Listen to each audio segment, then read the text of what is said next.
Aujourd'hui, nous parlons des différents types de prophètes. Alors, je dis ici, il existe dans la Bible plusieurs types de prophètes. Nous les classerons selon leur fonction, leur mode de révélation et leur mission. Alléluia. Alors, cet enseignement ne vise pas à faire l'apologie du ministère prophétique. On n'est pas ici pour parler afin de faire comprendre ou de dire que le ministère prophétique est un ministère plus important, etc., etc. Non. Mais vous savez, l'église de la fin des temps est une église prophétique. Nous avons déjà expliqué cela dans les autres émissions. Le Seigneur a dit que lorsqu'il va répandre son esprit sur toute chair, il dit, ils prophétiseront. Et vos fils et vos filles vont prophétiser, vos jeunes gens auront des visions et vos vieillards auront des songes. Que le Seigneur a dit, lorsque le Saint-Esprit va venir. Et c'est pour cela qu'il est très important pour le chrétien aujourd'hui de comprendre le prophétique, tout ce qui tourne autour du prophétique. Nous savons que dans l'Ancien Testament, il y avait seulement les prophètes, les rois et les sacrificateurs qui portaient l'onction du Saint-Esprit. Mais aujourd'hui, dans la Nouvelle Alliance, on peut dire que nous sommes des sacrificateurs puisque la Bible a été claire qu'il a fait de nous des rois et des sacrificateurs. De la même manière, chaque chrétien de la Nouvelle Alliance a un côté prophète. Et c'est pour cela que cet enseignement, oui, s'adresse vraiment aux prophètes, mais aussi aux personnes prophétiques. Alléluia, alléluia. Shalom, shalom, bien-aimés dans le Seigneur. Soyez les bienvenus à cette émission biblique. Jésus te parle, alléluia. Cette émission prophétique, alléluia. Nous rendons grâce à Dieu pour son amour et pour sa grâce et nous le bénissons pour tout ce qu'il fait dans nos vies à travers ses enseignements. Que son nom soit loué et glorifié à jamais. Nous allons confier ce moment entre les mains du Seigneur par la prière. Père, nous te disons merci pour ton amour et ta grâce. Te bénissons, éternel des armées, pour tout ce que tu fais. Que ton règne vienne et que ta volonté soit manifestée à travers cette émission. Au nom puissant de Jésus de Nazareth. Père, éternel des armées, nous promettons qu'à la fin de tout, la gloire te reviendra à toi et à toi seul. Tandis que tu nous bénis par ta parole. Tandis que tu transformes nos vies, Seigneur. Et qui permet, éternel des armées, que nous puissions être utilisés, Seigneur, par ton Esprit Saint, éternel des armées, pour l'avancement de ton règne et de ton royaume. Reçois la gloire au nom de Jésus de Nazareth. Nous avons prié. Amen. Alors, bienvenue dans le Seigneur. Soyez bénis au nom puissant de Jésus. Nous avons commencé des enseignements sur le prophétique. On a commencé en parlant de comprendre le prophétique. Et nous sommes dans cette série. Nous venons de parler des dons prophétiques, alléluia. Et aujourd'hui, nous parlons des différents types de prophètes. Alors, si tu veux mieux nous suivre et mieux nous comprendre, je vais te prier d'aller sur notre plateforme et de suivre les autres séries, alléluia. Cela va t'aider à mieux nous comprendre. Parce que tous ces enseignements ont été donnés vraiment pour que nous puissions, au fur et à mesure, en avançant, comprendre, alléluia, ce qui est devant. Et aujourd'hui, nous parlons des différents types de prophètes. Alors, je dis ici, il existe dans la Bible plusieurs types de prophètes. Nous les classerons selon leur fonction, leur mode de révélation et leur mission. Alléluia. Alors, cet enseignement ne vise pas à faire l'apologie du ministère prophétique. On n'est pas ici pour parler afin de faire comprendre ou de dire que le ministère prophétique est un ministère plus important, etc., etc. Non.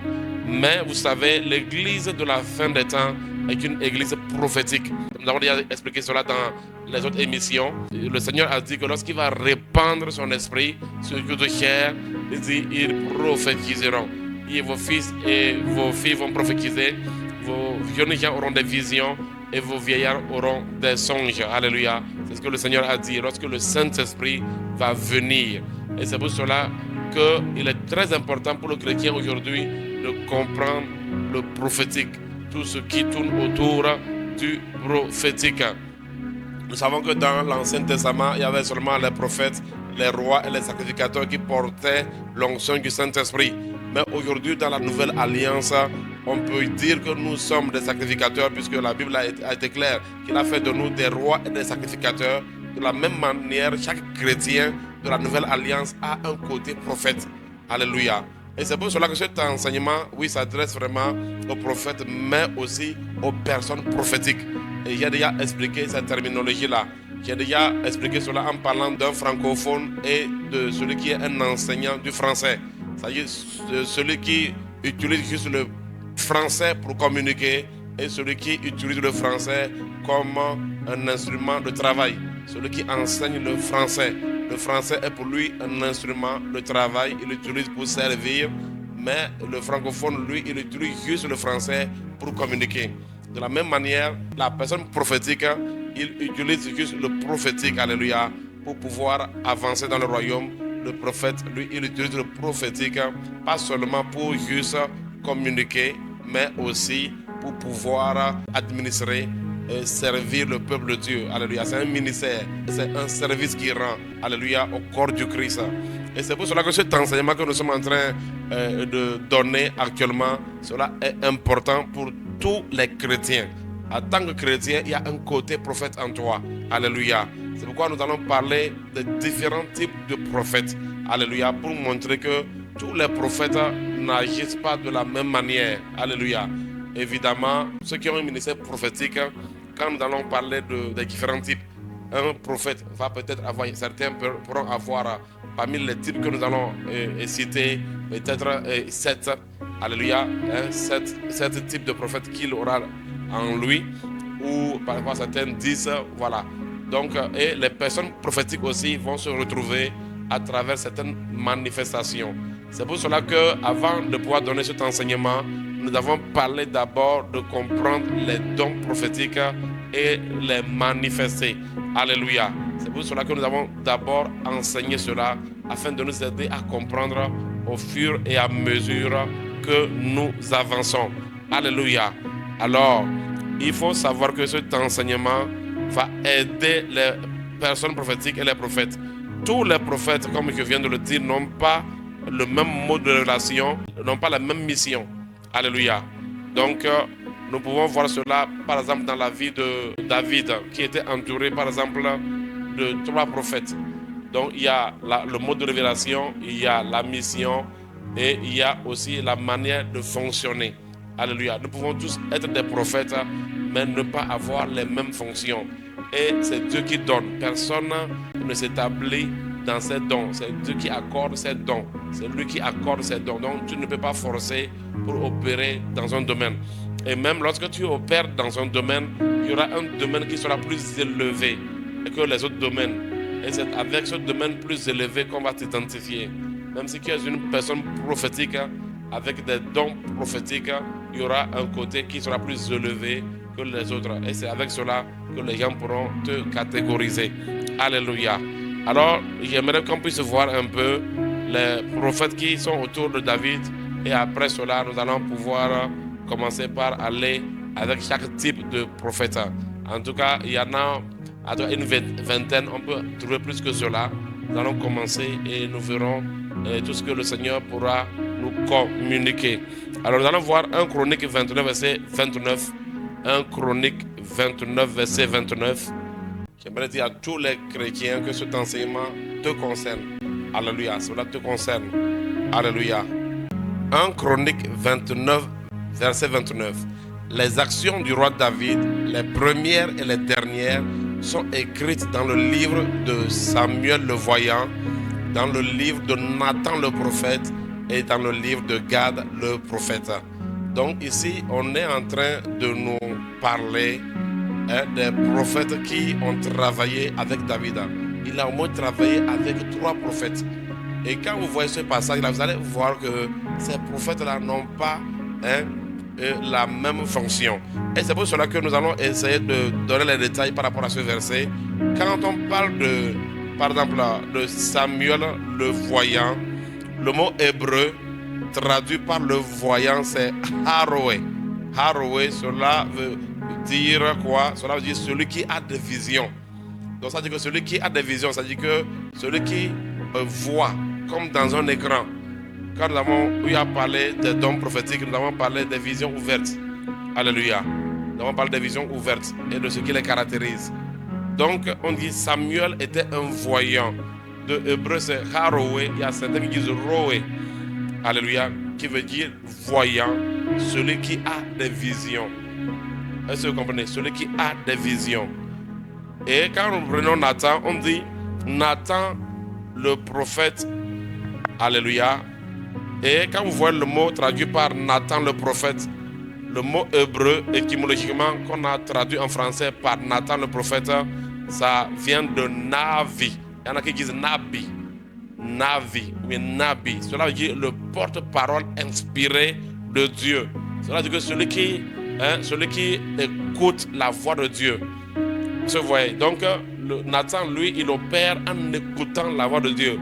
Vous pouvez être un prophète et ne pas avoir des visions. Cela peut arriver. Vous pouvez être un prophète et ne pas voir quelque chose. Mais vous allez entendre la voix de Dieu. Et c'est pourquoi c'était important de comprendre d'abord l'enseignement sur les dons prophétiques. Donc Nathan, il était un porte-parole. Il avait la faculté de pouvoir entendre la voix de Dieu. Et maintenant, on parle de quoi? De Gad le prophète. On parle de Gad le prophète. Ouais, quand tu lis ceci en français, tu ne comprends absolument rien. Parce que le français dit dans le livre de Nathan le prophète et dans le livre de Gad le prophète, tu ne vas rien comprendre. Et pourtant, le mot traduit au niveau de Nathan le prophète, c'est-à-dire le mot traduit par prophète au niveau de Nathan et le mot traduit par prophète au niveau de Gad n'est pas la même chose. Au niveau de Gad, on parle de quoi? Le mot traduit par prophète au niveau de Gad, c'est Chosé. Chosé. Cela veut dire quoi? Le visionnaire. Chosé, c'est le visionnaire. Un prophète visionnaire, on dit celui qui voit dans les visions. Celui qui voit ce que les autres ne voient pas encore. Ouais, donc ça, c'est une dimension prophétique très profonde en termes de la voyance. Donc le Chosé, il a un haut niveau de voyance que le Haroé ou bien le Roé n'a pas. Est-ce que vous voyez? Donc on dit, le Roé, on dit celui qui a des visions. Est-ce que vous comprenez? Mais le Chosé, on dit celui qui voit dans les visions. Il est dans la vision et il voit. Donc vous allez comprendre que ce sont des prophètes qui opèrent dans la dimension des trans. Ceux qui sont transportés en esprit. Alléluia. Donc ils observent avec beaucoup plus de détails. Ils observent avec beaucoup plus de détails. Et vraiment, c'est la fonction de Gad. Donc Gad le prophète, il était un Chosé. Donc ils sont tous des prophètes, mais ils n'avaient pas la même manière d'opérer quand il s'agit de la révélation. Alléluia. La révélation de Dieu, les révélations de Dieu ne les parvenaient pas de la même manière. Alléluia. C'est pour cela que nous devons comprendre que quelqu'un peut être un prophète, mais ne pas opérer de la même manière que l'autre. Et souvent, il ne faut pas forcer. Il ne faut pas forcer. Vous savez, malheureusement, aujourd'hui, nous avons l'émergence des prophètes aujourd'hui, on parle de prophètes voyants, les gens qui donnent des noms, les adresses, des détails. Et c'est ce que tout le monde veut suivre. Mais la vérité est que ce n'est qu'une portion limitée du ministère prophétique. Est-ce que vous comprenez? Et souvent, tu peux être un prophète et ne pas opérer de cette manière, mais opérer efficacement et puissamment. C'est pour cela qu'il est important de ne pas se laisser juste emporter. Non. Non. Il ne faut pas se laisser emporter. Courir pour chercher les impartations. Non. Quand je vais expliquer et donner les détails sur les différents types de prophètes, vous allez voir. Chaque catégorie de prophète, chaque fonction, mission, c'est tellement important aux yeux de Dieu. Et chaque prophète ou personne prophétique doit pouvoir vraiment accepter son don et vraiment accepter, travailler avec Dieu comme Dieu le veut. Avec que c'est Dieu qui donne comme il veut, c'est lui qui donne les opérations. Tu ne peux pas forcer. Donc la plupart du temps, quand tu veux être comme l'autre, tu risques de tuer ce qu'on a mis en toi. De la même manière que quelqu'un a pris son talent pour aller enterrer. Aujourd'hui, nous ne faisons pas attention. Et quand on parle aujourd'hui des prophètes voyants, quand beaucoup de prophètes disent qu'ils sont des voyants, et puis là encore, je peux vous garantir que ceux qui disent qu'ils sont des prophètes voyants, quand vous rentrez en spécialité, ils ne sont pas tous en vérité des voyants. Mais quand ceux qui disent qu'ils sont des prophètes voyants, si aujourd'hui les gens veulent juste suivre cette mouvance, ils risquent d'enterrer le prophétique que Dieu a déposé en eux. Et c'est pour cela que nous devons faire très attention. Tous les ministères prophétiques sont importants. Ils sont tous importants et ont une grande valeur aux yeux de Dieu. Alléluia. Vous devez savoir que c'est le résultat qui compte, la finalité qui compte. Toi, tu peux être un Nathan. Tu entends un véhicule bleu arrive. Quand tu entends ça, un véhicule bleu arrive, tu entends ça sous forme de voix. Et l'autre, lui, il est un garde. Lui, il dit, je vois un véhicule bleu arriver. Vous avez la même information, mais pas de la même manière. C'est pour cela qu'il ne faut pas chercher à imiter l'autre. Il faut vraiment être soi-même par rapport à ce que Dieu t'a donné, par rapport à ce que Dieu t'a confié. Alléluia. Alors, cela est très, très, très important. Cela est très, très important. Alors, je m'en vais alors pour essayer de parler rapidement donc de différents types de prophètes. Et comme je venais de le dire, je commence par ce que je viens d'expliquer. Donc, la première catégorie, c'est les navis ou encore les nabis. Donc, comme je viens de le dire pour Nathan, ce sont des porte-paroles inspirés de Dieu. Celui qui parle à la place de Dieu. Ils ont la faculté d'écouter la voix de Dieu et de la transmettre fidèlement. C'est ça les navis. Ils sont des porte-paroles. Ils ont la faculté d'écouter la voix du Seigneur. Dieu leur parle et ils écoutent cela. Et ils peuvent transmettre cela d'une façon fidèle. Alléluia. Ce sont des prophètes qui ont le pouvoir de parler à la place de Dieu. Alléluia. Alors prenez avec moi 1 Samuel 3 verset 20. Et vous savez, le navi est la définition classique du prophète. Quand on parle de prophète, on parle de porte-parole. C'est par la fonction navi qu'on définit souvent les prophètes. Est-ce que vous comprenez? Donc les porte-paroles de Dieu. Alléluia. Donc la Bible dit que tout Israël, depuis Dan jusqu'à Beersheba, reconnut que Samuel était établi prophète de l'Éternel. Le mot prophète ici en hébreu qui a été utilisé, c'est navi.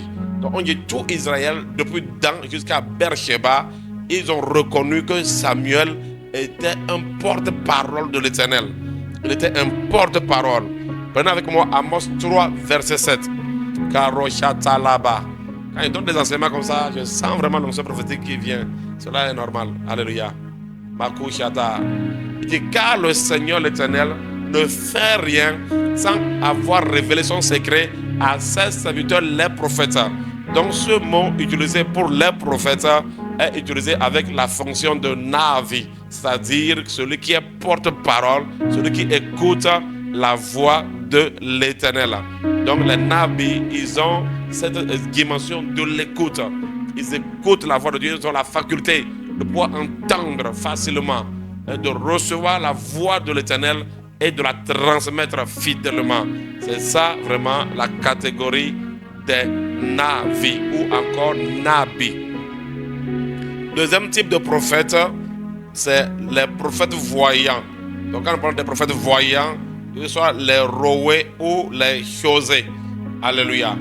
Donc évidemment, comme je viens de le dire, un prophète, quelqu'un peut être prophète, il a la dimension il a la dimension nabi, il a la dimension voyant et tout ce que je vais vous citer ici. Mais parmi les dimensions, parmi les types que nous allons citer là, il y a une dimension qui sera toujours élevée.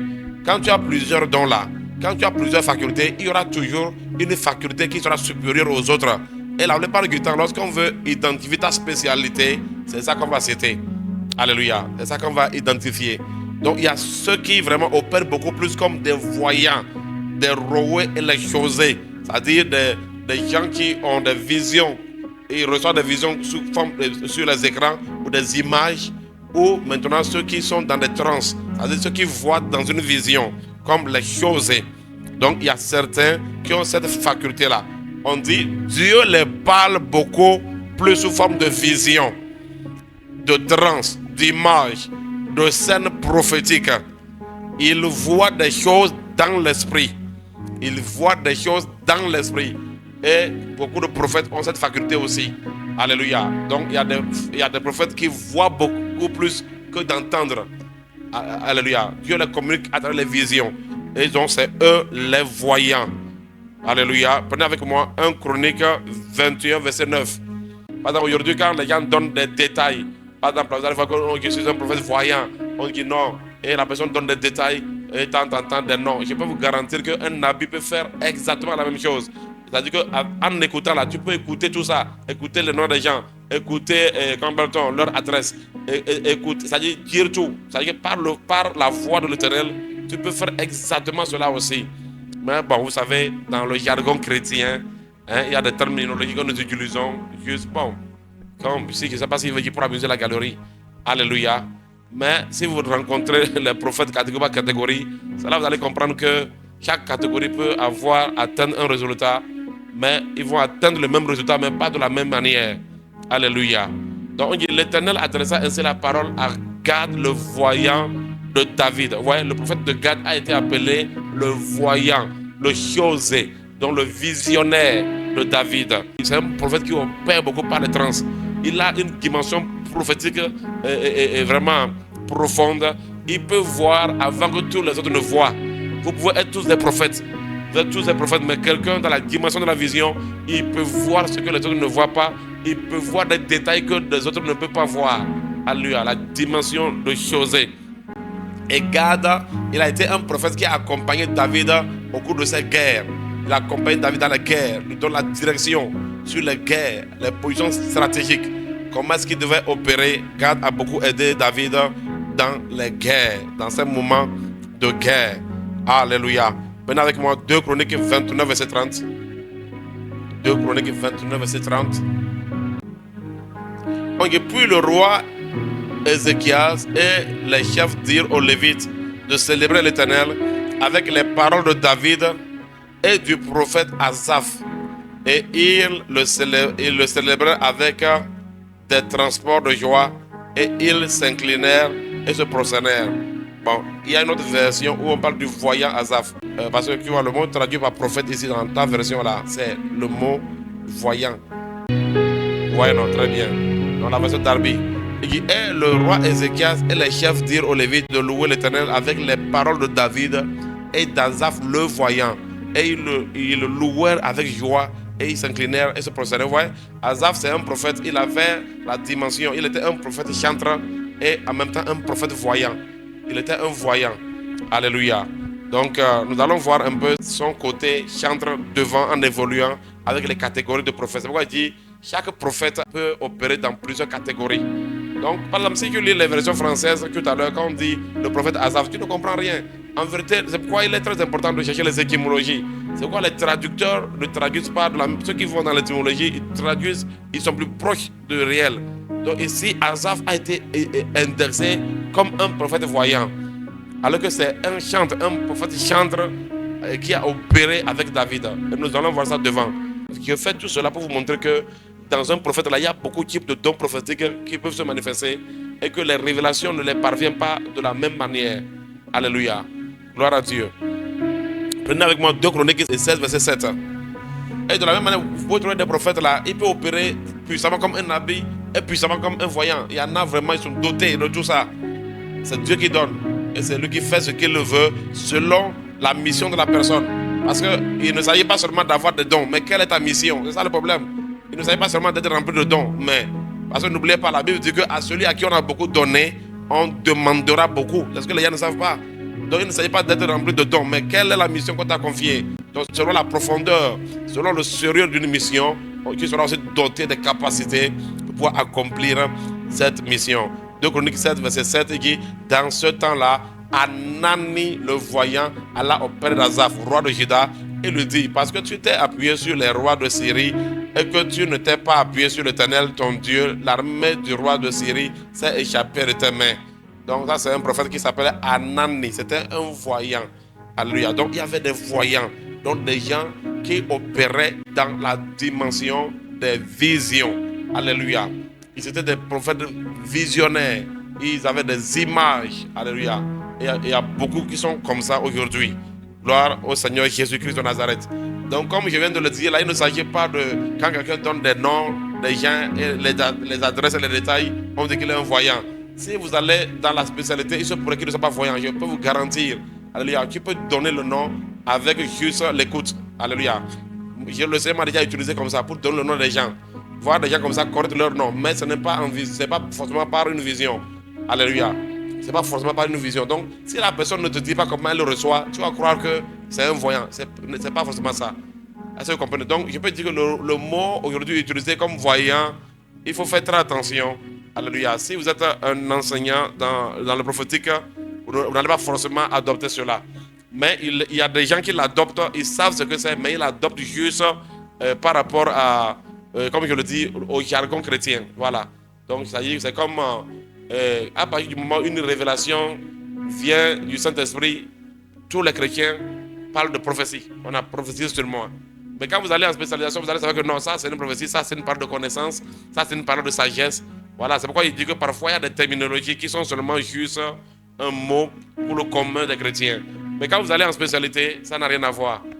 Un habit peut donner des détails, comme je le dis, des noms, adresses, tout avec précision, comme le voyant. Ils peuvent atteindre le même résultat, mais pas de la même manière. Donc retenez cela correctement. Alléluia. Donc nous avons les voyants. Troisième catégorie de prophètes, c'est les prophètes intercesseurs, ou on les appelle aussi les attars, selon l'hébreu. Alléluia, les attars. Donc, il y en a aussi qui utilisent le mot, qui parle de chamar, c'est-à-dire si on veut aller dans la dimension de ceux qui veillent, les veilleurs, les intercesseurs, les attars. Alléluia. On dit, ils portent le fardeau du peuple et intercèdent devant Dieu. Donc, les prophètes intercesseurs, c'est vraiment, en tout cas, c'est une catégorie de prophètes, eux, c'est l'intercession.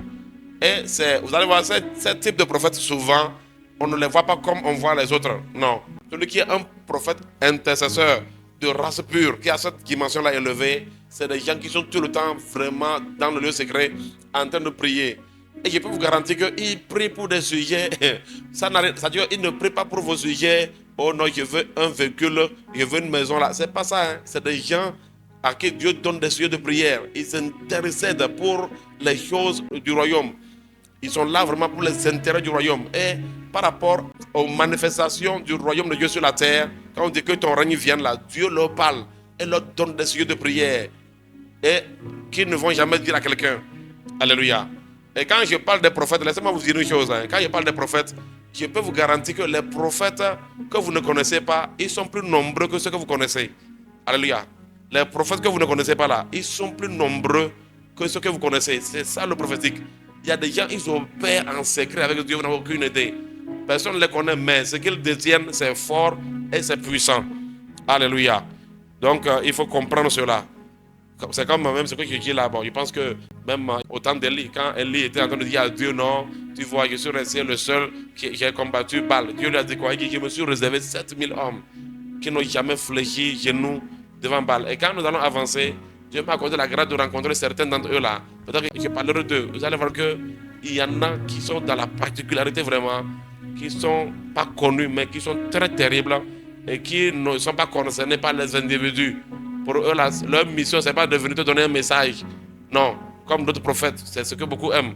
Il y en a là, ce sont des prophètes qui travaillent dans l'intercession. Alléluia. Ils reçoivent la parole de Dieu, ils intercèdent. Et aussi, ils peuvent intercéder pour vous, ça comme nous sommes au courant. Ils intercèdent pour les villes, ils intercèdent pour les nations.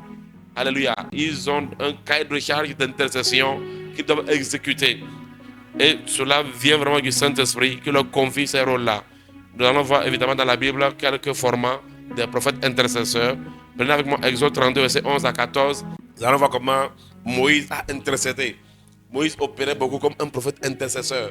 C'est des gens qui n'abandonnent pas dans la prière, même là où tout le monde a abandonné. Alléluia. Un intercesseur, là où tout le monde a abandonné, le prophète intercesseur, il ne lâche pas. Parce que c'est un fardeau qu'il porte. Moïse implora l'Éternel, son Dieu, et dit, pourquoi, ô Éternel, ta colère s'enflammerait-elle contre ton peuple que tu as fait sortir du pays d'Égypte par une grande puissance et par une main forte? Pourquoi les Égyptiens diraient-ils, c'est pour leur malheur qu'il les a fait sortir, c'est pour les tuer dans les montagnes et pour les exterminer au-dessus de la terre? Reviens de l'ardeur de ta colère et répands-toi du mal que tu veux faire à ton peuple. Vous imaginez ça? Il était en train d'intercéder, de parler à Dieu. Souviens-toi d'Abraham, d'Isaac et d'Israël, tes serviteurs, auxquels tu as dit, en jurant par toi-même, je multiplierai votre postérité comme les étoiles du ciel. Je donnerai à vos descendants tout ce pays dont j'ai parlé, et ils le posséderont à jamais. Donc vous voyez que, bon, si j'avais le temps aujourd'hui, j'ai pas le temps, sinon j'allais essayer de vous expliquer un peu. Vraiment, quand on parle de ce type de prophète, vous allez voir qu'il connaissait le Seigneur et il connaissait sa parole. Si vous voulez opérer comme un prophète intercesseur et que vous ne connaissez même pas la Bible, c'est vraiment compliqué. Parce que quand l'intercession arrive à certaines dimensions, vous devez utiliser les paroles, les versets, vous devez retourner à Dieu sa parole pour le convaincre. Parce que c'est ça l'intercesseur, convaincre Dieu. Convaincre Dieu. Alléluia. Nous allons voir un peu par rapport à... Ça, c'est le cas de Moïse. Prenez avec moi 1 Samuel 12, verset 23. 1 Samuel 12, verset 23. Ouais, Samuel dit ici aux gens, il dit, loin de moi aussi de pécher contre l'Éternel, de cesser de prier pour vous. Je vous enseignerai le bon et le droit chemin. Donc Samuel disait que ça sera un péché devant Dieu, que lui, il cesse de prier pour ce peuple-là. Même que les intercesseurs, quand ils font ça là, c'est pas devant tout le monde. Quand Moïse était en train de parler avec Dieu comme ça, c'est pas devant tout le monde. Hein. Il négocie avec le Seigneur. Ouais. Ça dit que, imaginez que le peuple là, Dieu était sur le point. Au temps de Moïse là, ils ont fait quelque chose. Ça a provoqué la colère de Dieu. Et Dieu a dit, je vais les exterminer. Et il a dit à Moïse, laisse-moi, je vais les exterminer. Je vais te garder, toi et ta famille. Mais Moïse s'est mis à prier. Les gens là n'étaient pas là. Les gens là ne savaient même pas que, en vérité, hein, Dieu a failli les raser par sa colère. Hein. Ils ne savent pas.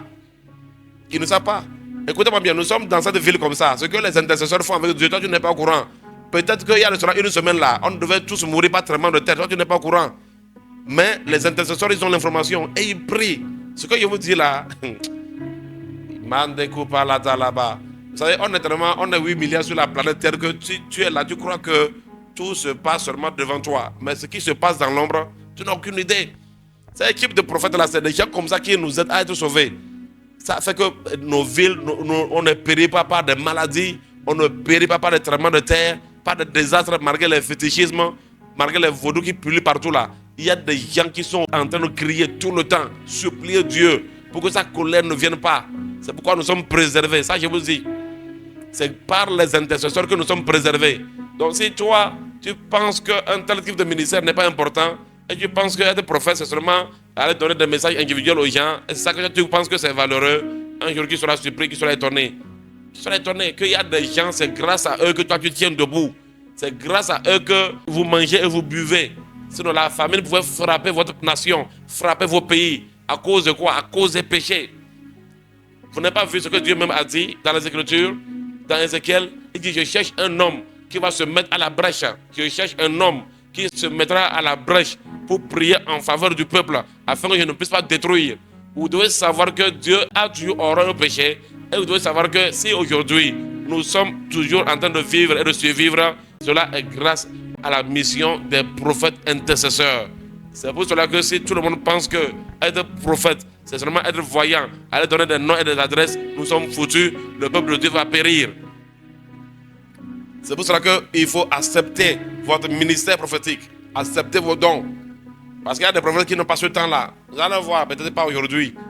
Vous allez voir, je vais vous parler de certains types de prophètes aussi qui sont comme des prophètes de consolation. Alléluia. Nous allons voir cette catégorie aussi. Donc il y a certains, eux, ils intercèdent. Je te dis, là où tu es là comme ça, tu es là tranquille, qui me regarde là. Je te dis que c'est grâce à des gens qui prient.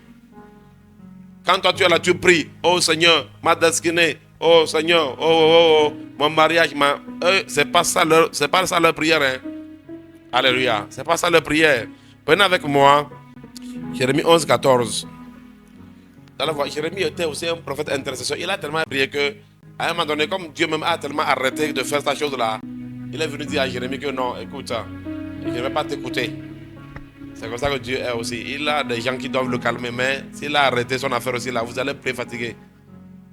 Il dit, et toi, n'intercède pas en faveur de ce peuple. Ne lève pour eux ni supplication ni prière, car je ne les écouterai pas quand ils m'invoqueront à cause de leur malheur. Je ne vais pas les écouter. Prenez avec moi Jérémie 7, 16. Dieu a répété ça à Jérémie pendant au moins 3 fois. Il dit non, je ne veux pas.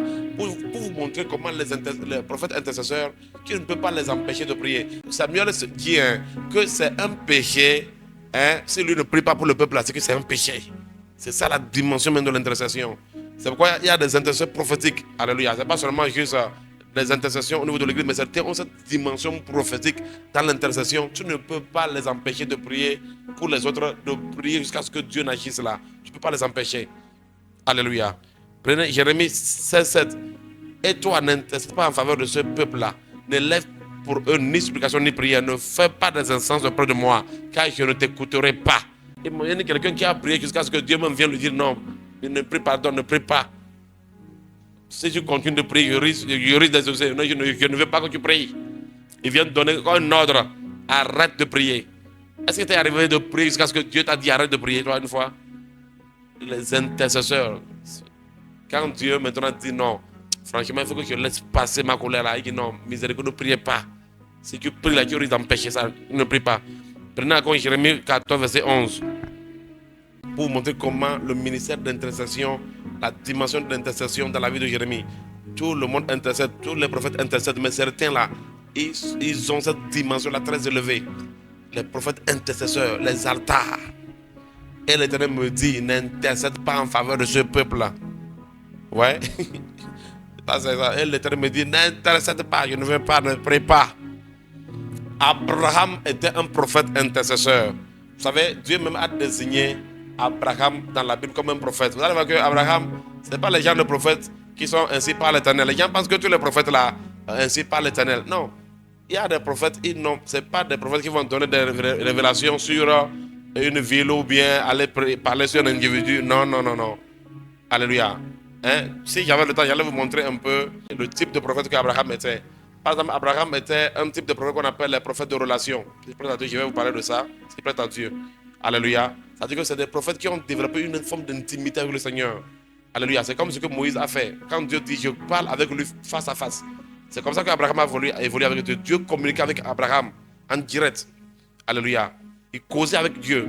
Et même Dieu peut paraître comme ça pour causer avec lui. Ils vont échanger. Ça, c'est vraiment une dimension profonde. Alléluia. Et Dieu même a désigné Abraham comme son prophète. Nous allons voir un peu ce qu'il a dit. Genèse 20, verset 7. Genèse 20, il était un prophète de relation. Il était un prophète intercesseur. Et il était aussi un prophète traumaturge. Mais nous allons voir tout ça là après. Si Dieu le permet. Alléluia. Gloire à Dieu. Il dit maintenant, rends la femme de cet homme, car il est prophète. Il priera pour toi et tu vivras. Mais si tu ne la rends pas, sache que tu mourras, toi et ceux qui t'appartiennent. Alléluia. Donc c'est Dieu même a appelé Abraham un prophète. Ouais. C'est pourquoi il dit qu'il y a des gens qui sont prophètes, ils savent même pas. Oh. C'est pourquoi il dit que la plupart des prophètes que vous connaissez, ceux que vous ne connaissez pas, sont plus nombreux que ceux que vous connaissez. Dieu dit qu'Abraham est son prophète. Il dit qu'il faut que le roi là vienne, afin qu'Abraham va prier pour lui et il va vivre. Abraham va intercéder pour lui et il va vivre. À cause de notre temps, je vais vous épargner de l'intercession d'Abraham pour Sodome. Vous voyez, Abraham a intercédé en faveur de Sodome. Et c'est l'intercession d'Abraham qui a sauvé au moins Lot. Ça n'a pas pu sauver Sodome. Parce que comme je vous dis, vous allez voir qu'Abraham a tellement négocié. Un intercesseur, c'est que Dieu sera obligé, s'il veut agir là, de prendre un veto. Il y a ce que les gens appellent aux Nations Unies droit de veto. C'est-à-dire, Dieu prend des décisions qui bon, malgré tes prières, moi je vais juste agir. Sinon, c'est des gens, ils font barrière. Quand Dieu veut agir dans sa colère comme ça, ils font barrière. Et comprenez donc que dans le principe divin, Dieu même a établi des gens sur la terre afin qu'ils prient pour que lui, son jugement ne frappe pas. Donc imaginez, Dieu pouvait dire seulement à ce roi-là, Dieu pouvait simplement le dire, bon écoute, tu seras guéri. Est-ce que vous comprenez? Il a pris la femme d'Abraham, Dieu pouvait simplement le dire, bon, je te guéris. Mais Dieu lui dit non, va vers Abraham, il va prier pour toi. Il y a quelqu'un sur la terre à qui j'ai donné le pouvoir de le faire, d'intercéder. Il va prier pour toi et en ce moment-là, tu vivras. Tu vivras. Et c'est Dieu même qui a désigné Abraham comme prophète. Et le mot qu'il a utilisé ici quand même, c'est Nabi. Il a utilisé, comme je dis, la terminologie qu'on donne aux prophètes classiques. Nabi. Nabi. Il va prier pour toi. Mais Abraham était un prophète aussi intercesseur. Et nous pouvons constater ça dans son intercession pour Sodome et Gomorrhe. Alléluia. Nous allons nous arrêter ici pour cela à cause du temps. Sinon, si vous voyez dans la Bible, plusieurs prophètes vraiment ont opéré dans cette dimension de l'intercession. Mais certains vraiment ont plus opéré dans une dimension très élevée. Alléluia. Nous prions afin que Dieu suscite beaucoup de prophètes intercesseurs dans cette génération au nom de Jésus-Christ de Nazareth. Alléluia. Donc, nous avons le quatrième type de prophète que nous appelons les prophètes songeurs. Il y a des gens là, s'il fait un rêve et il te parle, peut-être qu'il faut aller voir un prophète intercesseur pour te sauver. C'est-à-dire que si c'est mauvais là, il y a des gens quand ils font un rêve, tu peux monter, tomber là, c'est ce qui va se passer. Les prophètes songeurs. Les prophètes songeurs, il y en a, comme je dis, beaucoup sont dans cette dimension là. On ne les appelle pas prophètes, mais ils ont ce côté là. Parce que évidemment, pour que quelqu'un fasse un ministère prophétique public, c'est normal qu'il faut qu'il y ait beaucoup de typologie en lui. C'est-à-dire, il faut beaucoup de choses. Il faut beaucoup de choses. Alléluia. C'est pourquoi je dis que cet enseignement est adressé aux prophètes et aux personnes prophétiques. Alléluia. Pour dire à tous les chrétiens nés de nouveau, remplis du Saint-Esprit. Alléluia. Alors, il y a ceux qui sont songeurs, ceux qui ont cette dimension de songer. Nous disons que quoi? Ils reçoivent principalement la révélation de Dieu par les songes. Vous savez, il arrive des fois où parfois, moi, je peux venir dire à quelqu'un que voilà ce que Dieu te dit. Il peut arriver que je puisse dire même ça au cours du culte, mais il se pourrait que ce n'est pas là que j'ai reçu ça. Il se pourrait que j'ai reçu ça avant de venir, dans un rêve. Alléluia. Et je peux venir, je dis à quelqu'un ici, a tel problème. Et vous allez voir que la personne va sortir. Mais ce n'est pas là-bas que j'ai reçu ça, dans les rêves. Alléluia. Donc maintenant, pour qu'on parle de que quelqu'un est un prophète songeur, il faut que ça soit fréquent. Hein, pour moi, là, ça arrive quelquefois. C'est pas que c'est chaque non. Il faut que ça soit fréquent. C'est-à-dire que quelqu'un qui a cette fréquence-là de faire des rêves, c'est-à-dire que cela est élevé chez lui. Donc, notez quand même que pour qu'on dise que tu fais partie d'une catégorie, il faut qu'il y ait une fréquence. Est-ce que tu comprends un peu? Donc, les songeurs, tout le temps, il a fait un rêve. Tout le temps. Donc, Dieu se révèle à eux à travers les songes, les visions nocturnes. Ils sont aussi dotés du don d'interprétation des songes. Donc Dieu les donne aussi d'interpréter les songes. Alléluia. Les prophètes songeurs. Donc il y a un exemple. Il y a Joseph, le fils de Jacob. Vous connaissez Joseph qui a fait des rêves. Hein? Plusieurs fois il a rêvé. Voilà. Il a vu le soleil, la lune, les étoiles qui se prosternaient devant lui. On va pas aller là-bas parce qu'on en avait déjà parlé quand on parlait des dons prophétiques. De comment Joseph a fait beaucoup de songes. Nous avons vu comment est-ce qu'il interprétait les songes et comment cela l'a aidé à devenir la deuxième personnalité importante de l'Égypte de son temps. Nous avons Daniel aussi. Quand vous allez lire Daniel, je vous envoie. Allez-y, lire Daniel. Daniel aussi avait vraiment cette dimension des songes et aussi cette dimension d'expliquer les songes. C'était un prophète songeur. Alléluia. Prenez avec moi un autre exemple. Joseph, le père adoptif de Jésus. Il était un prophète songeur. Vous allez voir qu'on ne l'a jamais identifié comme prophète. Mais il avait cette catégorie-là. Prenez avec moi Matthieu 1, 18 à 24. Matthieu 1, 18 à 24.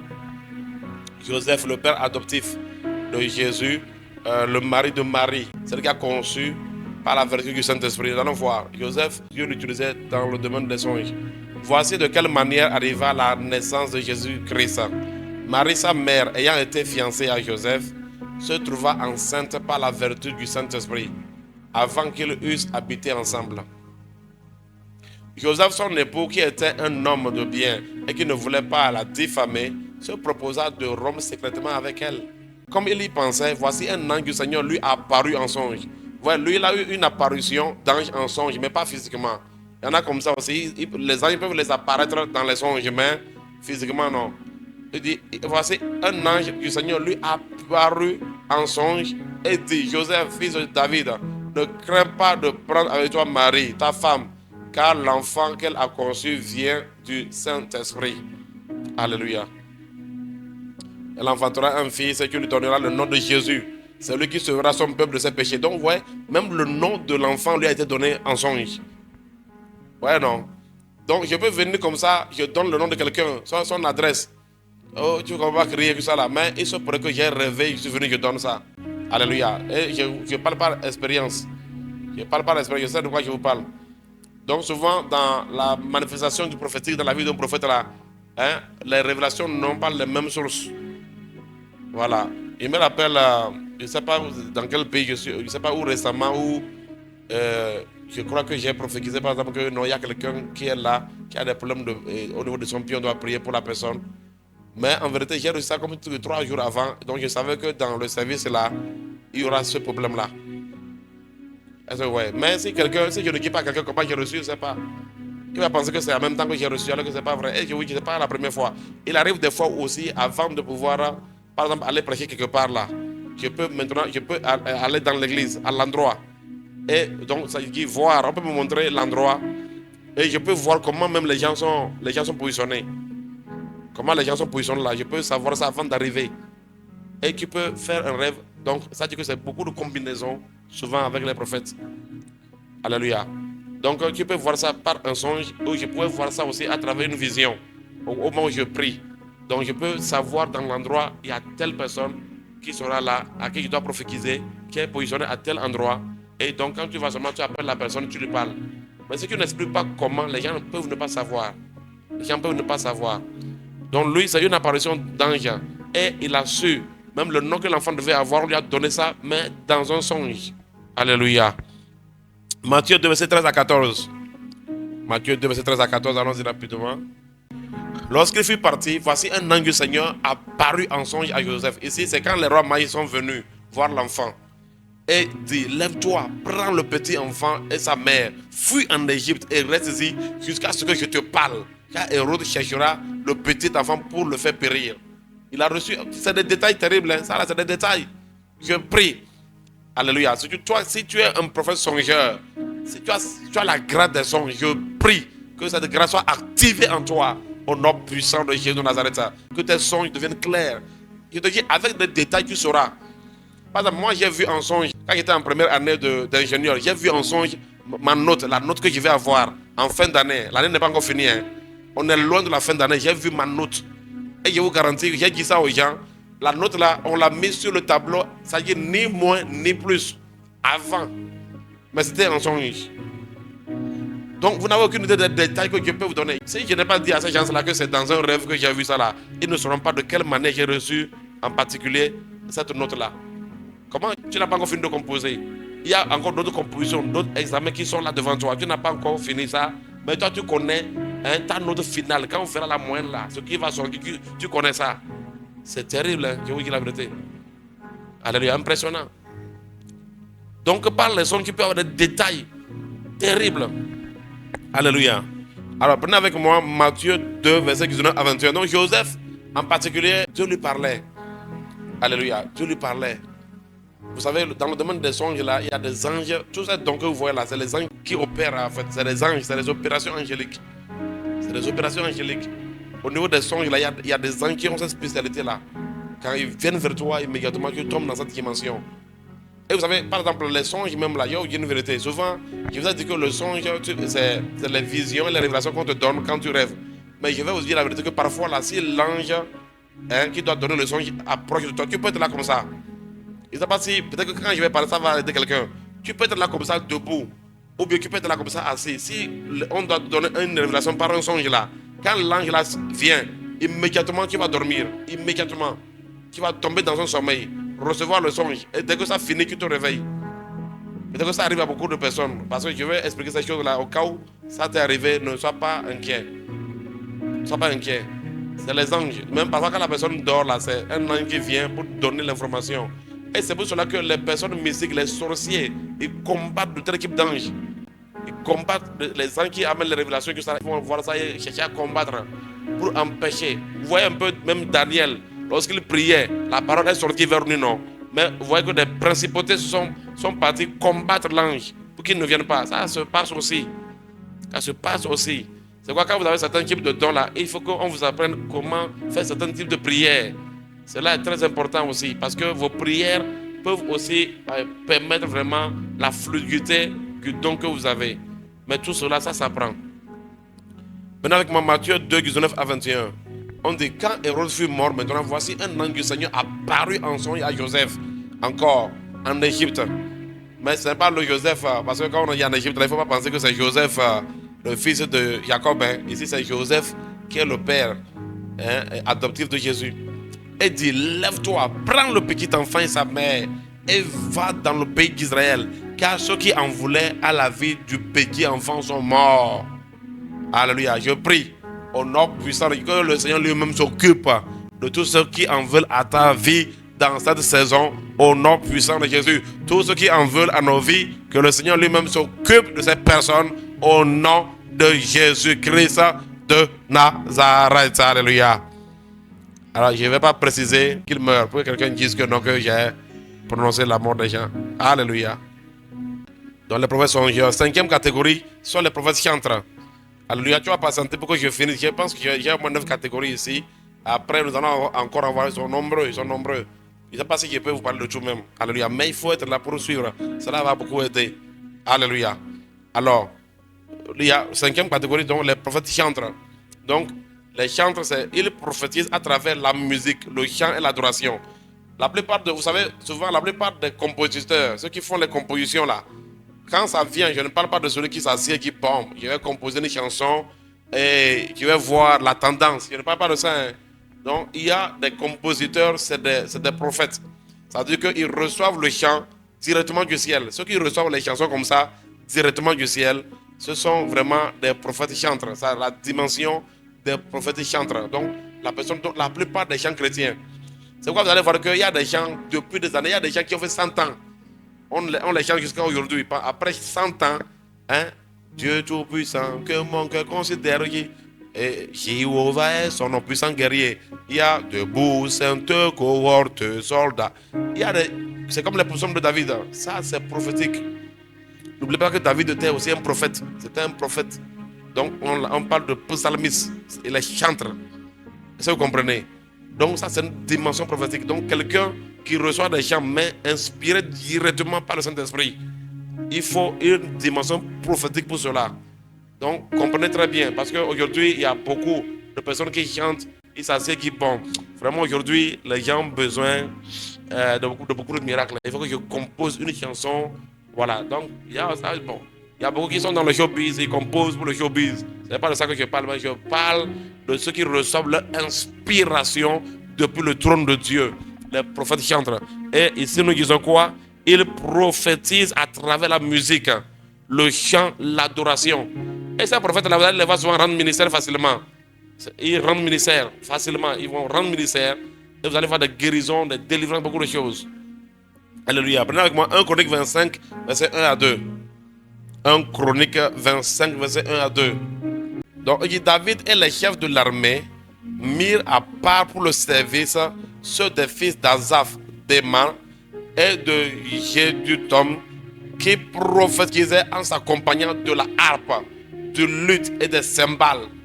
Et voici le nombre de ceux qui avaient des fonctions à remplir. Verset 2. Des fils d'Azaph, Zakur, Joseph, Netania et Ascarela, fils d'Azaph, sous la direction d'Azaph, qui prophétisait suivant les ordres du roi. C'est le même Azaph dont je vous parlais qui était aussi un voyant.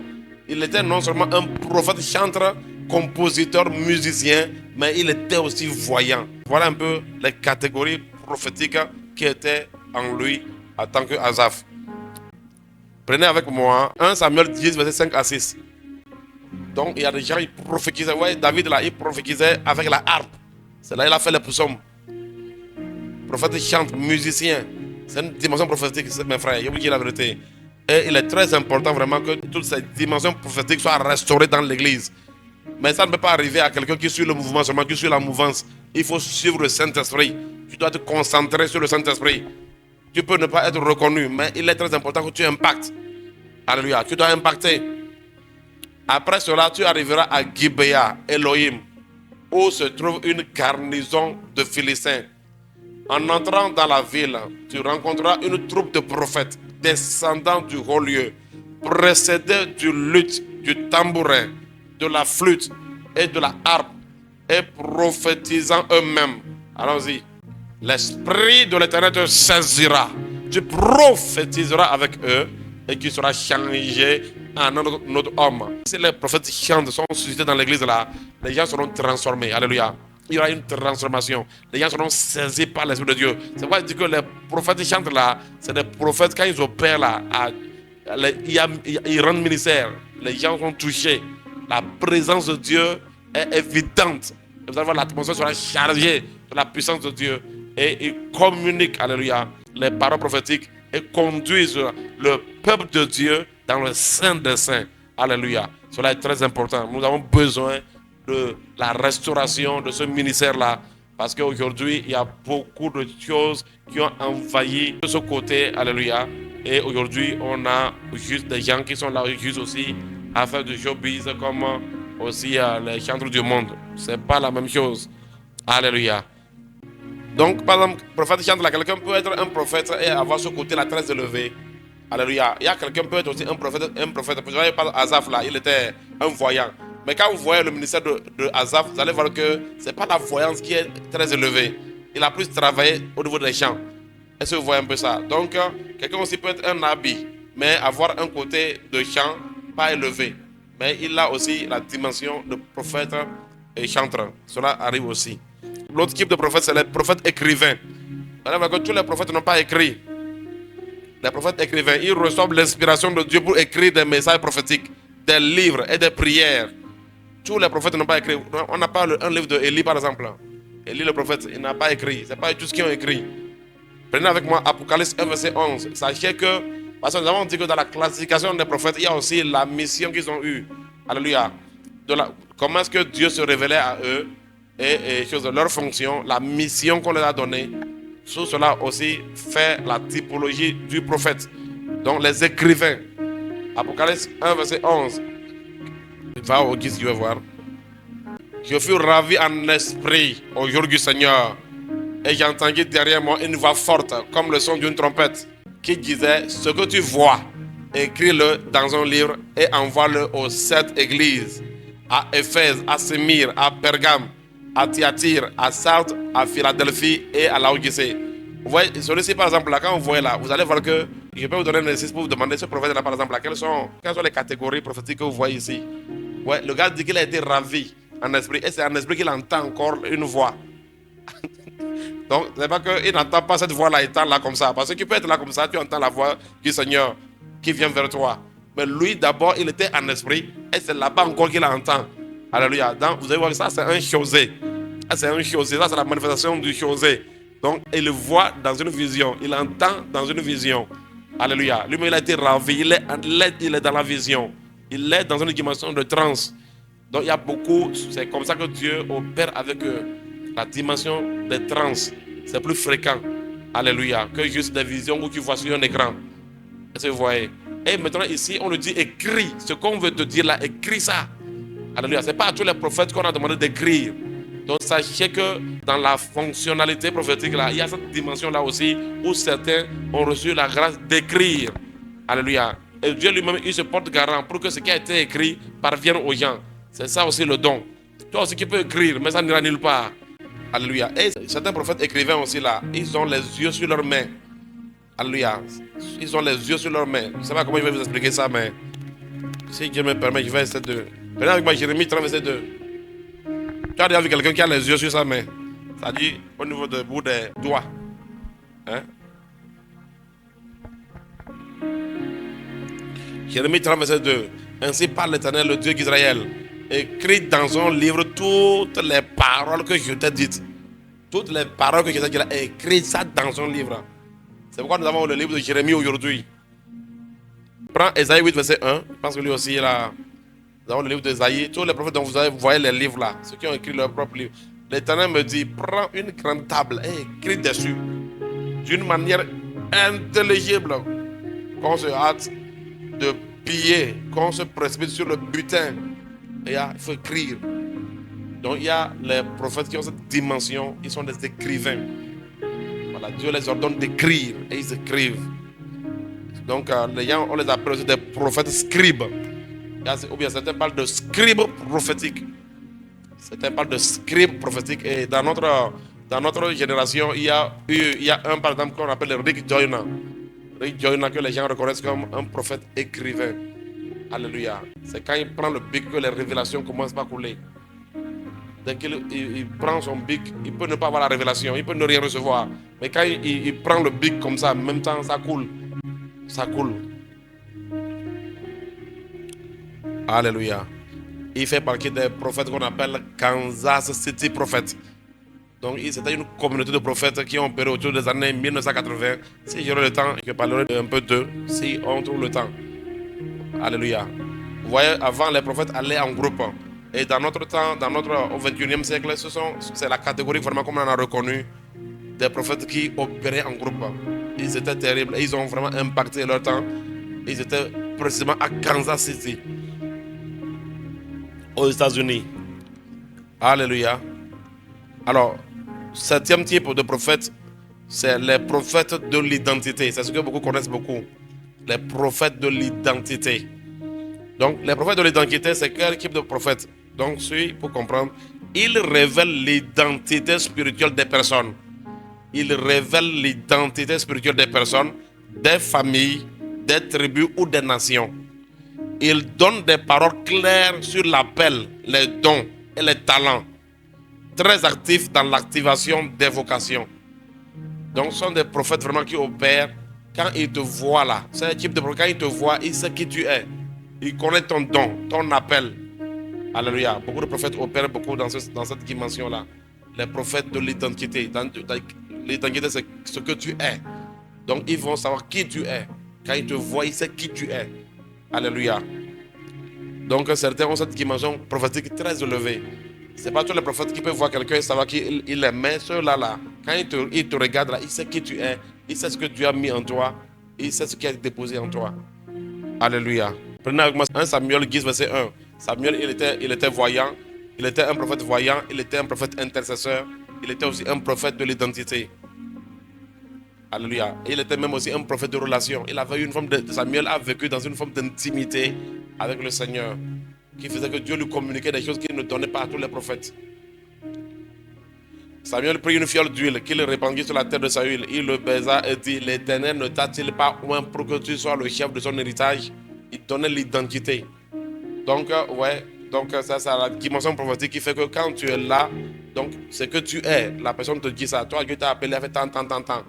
Il y a des prophètes là, ils sont trop dans ça.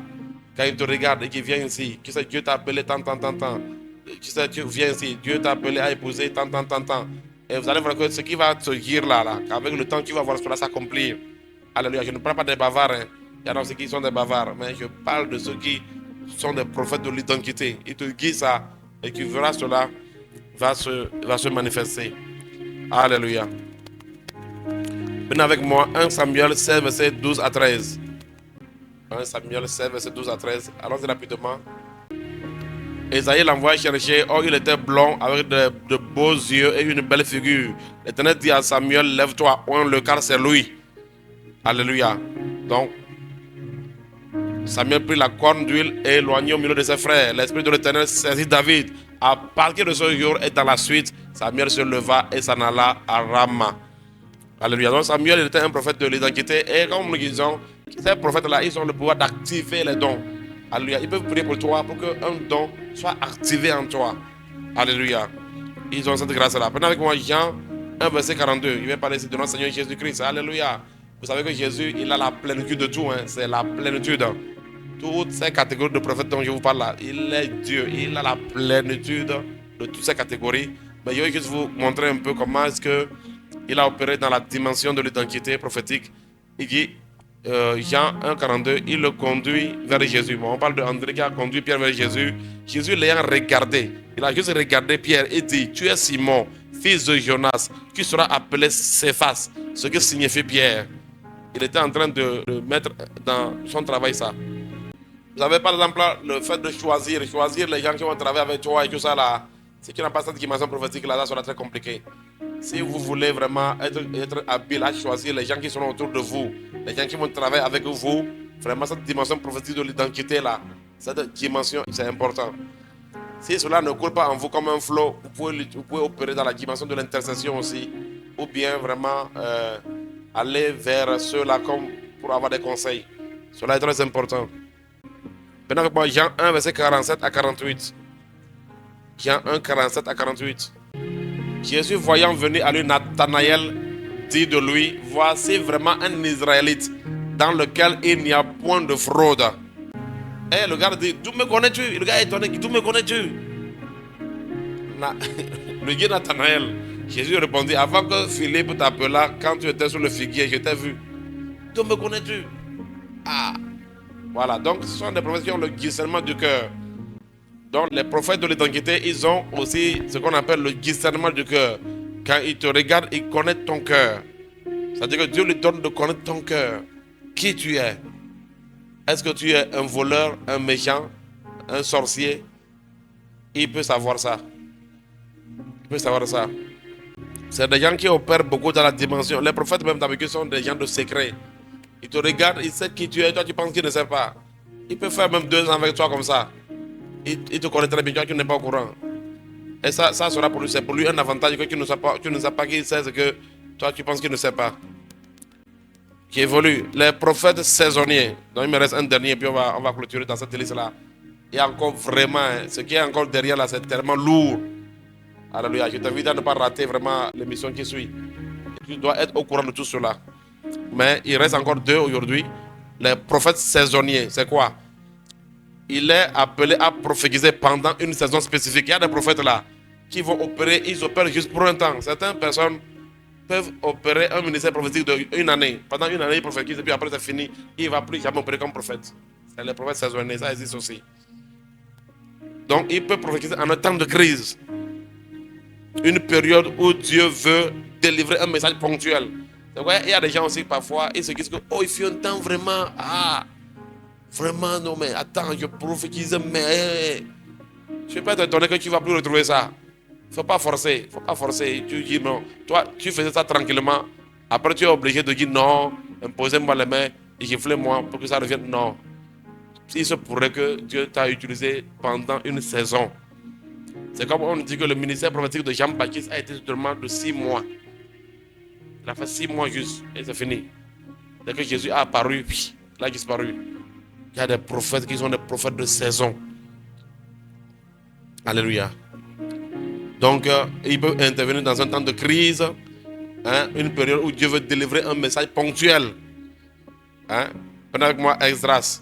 Dans Esdras, vous allez voir des prophètes aussi de saison. Esdras 5, verset 1 à 2. Esdras 5, verset 1 à 2. On dit Agé le prophète et Zacharie, fils d'Ido, le prophète, prophétisèrent aux Juifs qui étaient en Juda et à Jérusalem au nom du Dieu d'Israël. On dit alors Zorobabel, fils de Shétiel, et Josué, fils de Josadak, se levèrent et commencèrent à bâtir la maison de Dieu à Jérusalem. Et avec eux étaient les prophètes de Dieu qui les assistaient. Agé et Zacharie, ils ont prophétisé seulement pour soutenir les gens pour la construction. Ils ont prophétisé pour aider à la construction du temple. Donc quand le temple est fini, le travail aussi est fini. Donc ils ont prophétisé pendant cette période-là. Donc ils sont venus opérer sur une saison. C'est comme Jonas aussi. Jonas le prophète. Est-ce que vous savez que le prophète Jonas là, il a seulement donné une seule prophétie. Il a prophétisé seulement une seule fois.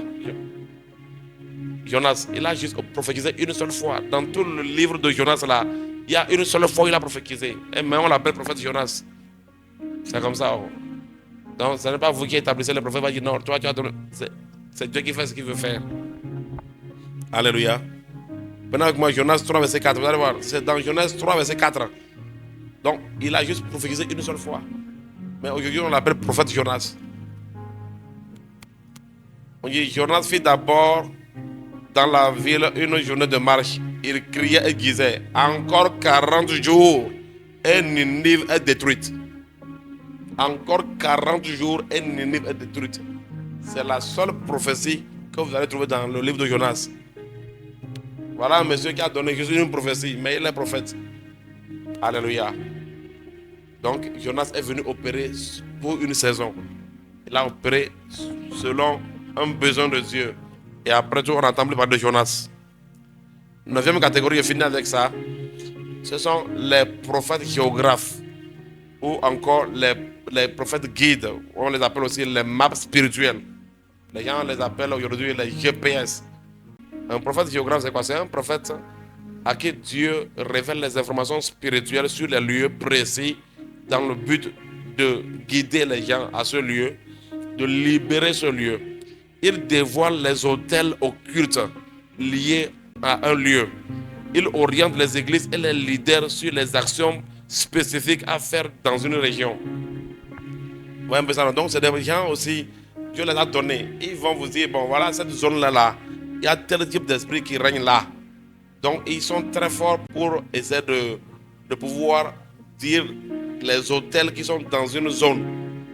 Est-ce que vous comprenez? Donc, et ils sont forts aussi pour guider. Tout à l'heure, je vous parlais des Kansas qui prophètent. Parmi eux, là, il y avait un comme ça, qui était comme un GPS. C'est-à-dire que lui, qu'est-ce qui se passe? il y avait d'autres catégories de prophètes. Par exemple, les gens comme les Bob Jones. Par exemple, eux, ils peuvent recevoir, par exemple, une vision. Bob Jones peut venir et dire, bon, j'ai une vision et j'ai vu un homme qu'on appelle Paul Tozer. Bob Jones peut dire qu'on doit aller chez lui. On doit aller chez lui. Donc, immédiatement, celui qui a le GPS là, hein, ou le map, lui, il dit aux gens, il rentre dans un véhicule et il dit, allons-y. Il ne connaît pas l'endroit, mais il va les amener là-bas. Donc, Rick Joyner, le prophète écrivain qui était parmi eux, effectivement, il a écrit vraiment, il a parlé de lui-même, il dit qu'il a été surpris la première fois qu'il a rencontré ce prophète GPS là. Il dit que c'est impressionnant, il dit partout où ils doivent aller. C'est-à-dire, à part que tu peux recevoir une vision pour lui dire, voilà, j'ai entendu le nom de telle personne, hein, Bernard Noussougan, et Dieu dit qu'on doit aller vers lui pour prier pour lui. Donc immédiatement, le prophète qui est GPS parmi eux là, on met son véhicule là, devant, et donc il est avec un chauffeur, il commence pas à dire à gauche, à droite, à gauche, tourner le rond-point. Vous voyez un peu ce que les GPS font là, exactement. Vous savez, c'est les dons. C'est-à-dire que c'est des dons que les gens ont pris et nous ont mis. Et tout ça là, et aujourd'hui on est content. Tu es là, tu mets une adresse et puis on t'amène là. Il y a des prophètes qui ont cette capacité de t'amener à un non-lieu. Et moi-même là, j'ai connu un prophète, hein, j'ai connu un prophète qui peut te montrer là où il y a de l'eau. C'est-à-dire que tu l'amènes dans ton champ là, il te montre que ici, là, si tu crois, tu vas trouver de l'eau. Ça là, c'est pas comme quelqu'un qui me dit non. Alléluia. Est-ce que vous imaginez ça? Nous avons tout. Nous avons tout dans le royaume. Au lieu d'aller payer quelqu'un pour dire viens faire des géotechnique pour vérifier tant, tu appelles un prophète géographe, un prophète guide, un map. Il va venir, il te dit, il vient dire, regarde ici là, si tu creuses là, tu auras de l'eau. Cela va t'éviter beaucoup de dépenses. Alléluia. Et le prophète Rick Joyner, il a parlé de ce type de prophète là. Et vous voyez que malheureusement aujourd'hui, c'est les dons prophétiques très rares. Et moi, je me dis que ça peut devenir rare parce que il se pourrait qu'on s'est tellement concentré sur les aspects du prophétique que les autres aspects sont en train de disparaître. C'est comme ça. Si quelqu'un, lui, il a ce don-là, un map, mais vous ne considérez que les gens qui donnent des noms, des adresses et qui s'agitent de part et d'autre, comment ça va marcher? Ça ne va pas pouvoir se développer en lui. Alléluia. Donc, Rick Joyner dit que si vous voulez aller chez quelqu'un, il dit qu'une fois là, il cherchait à aller dans une église. Il ne savait pas où se trouve l'église. Il dit, le gars les a amenés là-bas. Tu es avec lui seulement à gauche, à droite, à gauche, à droite. Et il est dans ça jusqu'à ce que vous arrivez. Quand vous arrivez, il dit, voilà la maison. Voilà l'endroit. Donc, ce sont des géographes. Ou encore des prophètes guides. Ou ceux qui, on parle des GPS. Bon, si on modernise quoi. On modernise. Donc, à part cela, ils ont cette grâce-là aussi de savoir, il y a certains dans les endroits, quel hôtel opère ici, quel type d'esprit opère à tel endroit. Est-ce que vous comprenez? Donc voilà un peu quand même ce que je peux partager avec vous aujourd'hui pour les différents types de prophètes. J'espère que vous avez été bénis. Et ma prière surtout est que si vraiment il y a une catégorie de prophètes en toi, que cela soit manifesté dans cette saison. Vraiment, nous avons besoin de ces trucs-là dans l'église. Alléluia. Écoutez-moi bien, tout ça, c'est ce que vous voyez, ce n'est pas des inventions que je viens vous donner. Alléluia. Je vous garantis, ce sont vraiment des dons prophétiques qui, d'abord, révélés dans la Bible aussi, mais qui se manifestent et qui sont réels encore de nos jours. Alléluia. Que Dieu vous bénisse abondamment. Que toute dimension prophétique en toi cachée soit révélée et manifestée pour le bien du corps de Christ. Demeurez bénis au nom de Jésus de Nazareth et que la paix du Seigneur soit avec vous. Shalom, shalom.